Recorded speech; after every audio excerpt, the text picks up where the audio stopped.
President Trump's tax team is almost ready to unveil the administration's tax reform plan after working diligently behind the scenes in the West Wing for months. One America's Marty Golingan has more on the progress.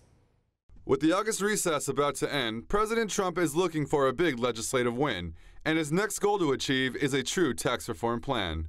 My economic team is developing historic tax reform that will reduce the tax rate on our companies so they can compete and thrive anywhere and with anyone.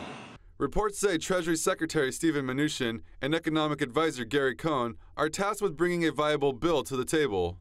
Initially criticized for their lack of government experience, the former Goldman Sachs bankers are earning their place in Washington. The president's faith in the two will determine whether their time in the finance world will have real influence on the D.C. establishment. White House sources say the duo are like a West Wing odd couple, which has become a healthy balance to the economic agenda. We are going to be very competitive in the world. We are going to have an enormous amount of business growth in this country. Companies are going to want to domicile here. They're going to want to move businesses back here. Cohn is viewed as having an in-your-face bravado on taxes, while Mnuchin has a reputation of being more reserved and calculating. The tax team have vowed not to repeat the same mistakes which killed the initial effort to repeal and replace Obamacare. I'd like to think there's bipartisan support or some bipartisan support. The issues that we're focused on, tax reform, are good for the American worker. They're good for the middle class. Mnuchin has a strong line of communication with the president and has been working close with Senate Majority Leader Mitch McConnell. Meanwhile, Cohn has hired several aides who have helped keep open dialogue with members of Congress. Both men are trying to find common ground with the demands of the White House and the GOP.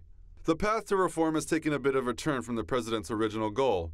In the past, President Trump has called for a 15% corporate tax plan, but sources say it's looking to lean more between 20 to 25%. And his proposed 35% cap on the highest personal income tax rate could remain at the current 39.6% rate. It is yet to be seen what the completed version of the tax reform plan will be. Mnuchin and Cohn plan to reach out to Capitol Hill Democrats when Congress reconvenes after Labor Day, so the bill could have more revisions before the final draft is released. It will be a big, big cut. Marty Golingan, One America News.